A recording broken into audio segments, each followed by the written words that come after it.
All right, swimmers and parents, we're going to talk about the freestyle. We'll be doing the videos for freestyle, in general, freestyle stroke. We've had a part 1 through part 3. We're going to talk about the drills. Coaches always talk about, well, let's do your choice of drills. And a lot of the kids kind of not sure which one to pick. So I'm going to talk about a one-arm drill. Even though there's a one-arm drill, there's a two-way to do it. So let's talk about the first one we're going to use. Okay, first one is the one hand in the front and the other hands will go around. Okay, I've seen a lot of the one-arm drill. Stay on your side, fast as you can go. So let's talk about the why we do drills. Okay, the reason why we do stroke drills, so you can break it down into part of the strokes, so that you can work on one section at a time. So in this case, one arm at a time. So make sure you can make it fit. Make sure you do a consistent kick with that one arm drill, and also you'll be able to breathe on the right places at the right time with the one arm drills.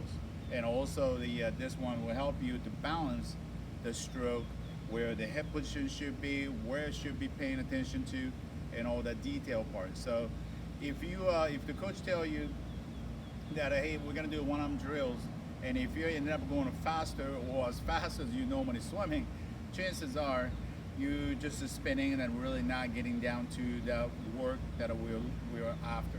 So I don't mind it taking a little more time, not to the point where you go too slow, but where you're gonna be able to see the progression of the stroke and what makes you go move forward better, what makes you to swim, how to swim smooth, moving forward, rather than going up and down and bounce your stroke. So as I said, one hand in the front and eyes down. This drill, I think you can get a lot out of it if you have a front snorkel.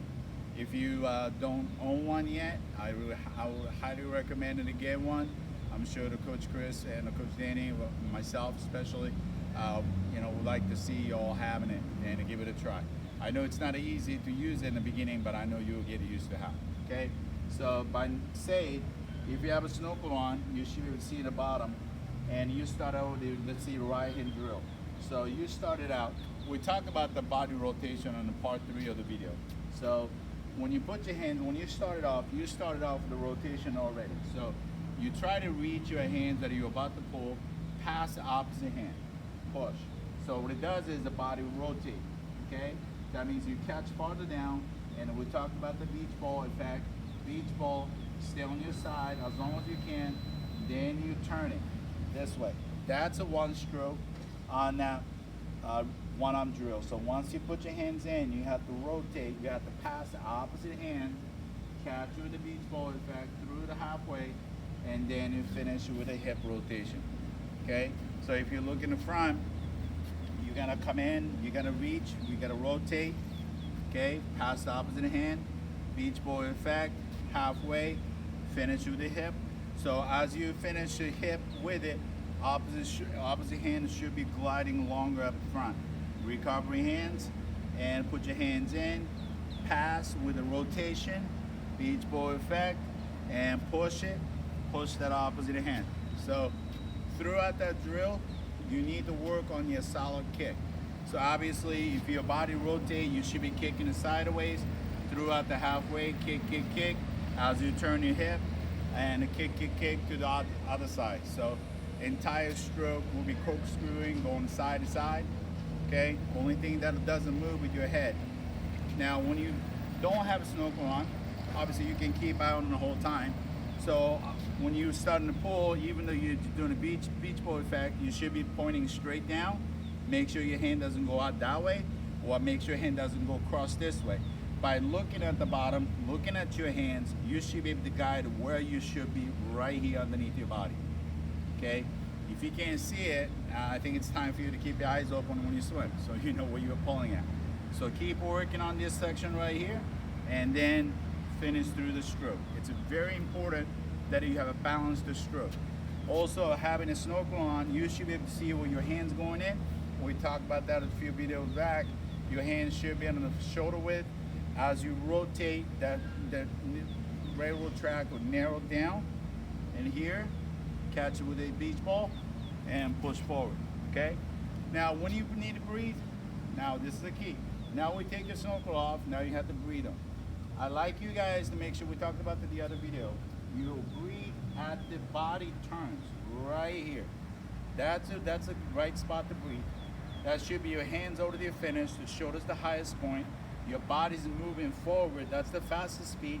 There's a pocket that you can breathe. So you have to exhale quickly, inhale quickly while your hands are recovering, and as your body is turning back in, your head goes back also. So make sure you're not leading your head while you're pulling still, and then you come up way up and you breathe. It doesn't matter, you're gonna get an air here or air here, it's the same. In fact, if you go that far, you have to bring your head all the way down. That takes more energy, more time, that causes you slowing down your stroke. So make sure your hands are coming down way to halfway. That means you gotta visually, you have to see it to the bottom. And that's when your body starts to turn. That's when your body will turn your head to breathe. As you exhale quickly, inhale quickly, then your hands will come back up. Okay? So that's the key. So when you do the one-arm drill, reach your hands with the body rotation, high elbow, and turn your breathe. Then reach your hands in. Okay? Now, where should you look when you breathe? You should be looking about the next to you, or maybe slightly behind you. Definitely not to look in the front where you're gonna water catch in your mouth, which you don't want. And also don't look in the back, because when you reach your hands forward, I'm gonna go that way. If you go is to look behind, look next to you, slightly behind you on the vision. If you look back, see the gap comes in, your body moving forward that way, okay? Your goal is to keep it as streamlined as you can go. So you breathe, exhale, inhale, and hands in, rotate, catch, and turn. That's your goal to make things work. So this is the part of the one drill. I'm gonna talk about the next one without no arm drill, but this one's gonna be the one up in the front. Please remember, consistent kick and well balanced. And when you are swimming, if you can see what you're doing, and that will help you. You don't need anybody else to help you to fix. You gotta know what you're doing. Well, my hand's not supposed to be here, not this way, not that way. You can self-correct yourself, okay? So good luck, and I'll wait for the next video. We're gonna get you the no arm, one arm drill, how it's gonna be done. All right, thank you for watching.